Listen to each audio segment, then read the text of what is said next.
छठ का यह महापर्व दीपावली के 6 दिन बाद छठ पर मनाया जाता है। छठ के महाव्रत को करना अत्यंत पुण्यदायक है। उत्तर भारत और बिहार राज्य का प्रचलित महापर्व छठ पूजा होता है, जबकि वही मध्य प्रदेश उमरिया जिले के बिरसिंहपुर पाली में भी पूरे परंपरागत तरीके से छठ पर्व मनाया गया। पर्व को श्रद्धा भक्ति पूर्वक मनाने के लिए श्रद्धालुओं की भीड़ पाली स्थानीय प्राचीन सगरा तालाब में एकत्रित हुए। गौरतलब है कि पर्व के प्रथम दिन महिलाओं ने सूर्यास्त के पूर्व भगवान सूर्य को अर्घ्य देकर पूजा पाठ के साथ व्रत का शुभारंभ किया। इस दौरान बांस के बर्तन में फल सब्जी सहित अन्य नैवेद्य छठ माता व भगवान सूर्यदेव को भोग स्वरूप अर्पित किए गए। बताया जाता है कि छठ पूजा के दिन सूर्य देवता की पूजा अर्चना की जाती है। इस दिन भगवान सूर्य को स्नान कर पवित्र नदियों से अर्घ्य दिया जाता है।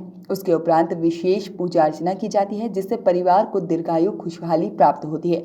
मान्यता है कि नवविवाहिता महिला द्वारा व्रत का पालन करने से उन्हें तेजस्वी और बलशाली संतान की प्राप्ति होती है। इस दिन माता कुंती ने व्रत का पालन किया था तो उन्हें भी बलवान और तेजस्वी संतान की प्राप्ति हुई थी। बताया जाता है कि पहले दिन बिना नमक के भोजन किया जाता है और दूसरे दिन निर्जल व्रत रखकर स्वयं पालन कर शाम को सूर्य को अर्घ्य दिया जाता है और तीसरे दिन सुबह भोर में उगते सूर्य को अर्घ्य देकर पूजा अर्चना कर व्रत का समापन किया जाता है। मान्यता है कि जब पांडव जुए में अपना सारा राजपाट हार गए तब द्रौपदी ने छठ का व्रत रखा था। द्रौपदी के व्रत के फल से पांडवों को अपना राजपाट वापस मिल गया था। इसी तरह छठ का व्रत करने से लोगों के घरों में समृद्धि और सुख आता है। छठ मुख्य रूप से बिहार, झारखंड और उत्तर प्रदेश सहित कई क्षेत्रों में छठ का महत्व है।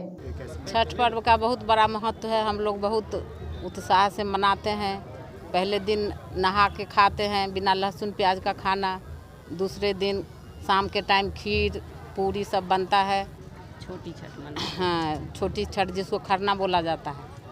तीसरे दिन पूरे पकवान बना के घाट में लाया जाता है। सूर्य भगवान को अर्घ्य देते हैं। सवेरे टाइम भी हम लोग सूर्य भगवान का अपने वो करके अर्घ्य देते हैं। जिसका लड़का बच्चा नहीं होता है, सूर्य भगवान सबको पूरा करते हैं, हर मनोकामना पूरा करते हैं। संतान सुख, शरीर, मन और आत्मा की शुद्धिकरण के लिए मनाया जाता है। छठ महापर्व मनाने से संतान की प्राप्ति होती है। जिसको संतान नहीं होता संतान प्राप्त होती है। जिसका संतान रहता है उसको संतान सुखी रहती है।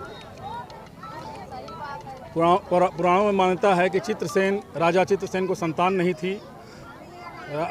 मुनि कश्यप ने उनको यज्ञ करने के लिए कहा। यज्ञ करने के बाद उनको संतान प्राप्त हुई, लेकिन संतान वो मरी हुई संतान प्राप्त हुई। तो पुत्र के विछोह में उन्होंने शरीर त्याग दिया। इस घटना के बाद ब्रह्मा की पुत्री चित्रसेन अवतरित हुई और उन्होंने छठ महापर्व करने का आग्रह किया। जब राजा ने छठ महापर्व किया तो उनको पुत्र प्राप्त हुआ। इस तरह पुत्र प्राप्ति के लिए छठ का त्यौहार मनाया जाता है। किस प्रकार से त्यौहार? यह छठ त्यौहार 3 दिन का व्रत होता है। पहला नहाए खाए रहता है, लौकी भात खाते हैं, इसके बाद खीर खाते हैं। तीसरे दिन पूरा निर्जला व्रत रहते हैं। 3 दिन का इस तरह 3 दिन व्रत रखा जाता है। संतान, यह पर्व संतान और पति की लंबी आयु के लिए और पुत्र के लिए मनाया जाता है। क्या क्या प्रक्रिया रहती है? क्या क्या कैसे प्रक्रिया करते हैं?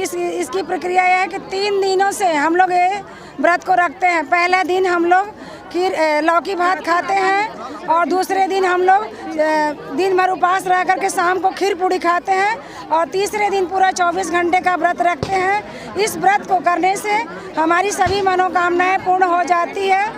इसीलिए इस व्रत का इस व्रत का करने से इसकी विशेषता है कि इसीलिए हम लोग छठ पूजा के व्रत करते हैं। और ये महीनों पहले से उत्साह भरा रहता है कि ये उत्साह भरा रहता है। सालों साल तक इसका इंतज़ार करते हैं और साड़ी, कपड़े, यहाँ तक कि गहने जेवर भी और फल फ्रूट गन्ने, इसकी तैयारी कम से कम महीनों पहले से करने लगते हैं।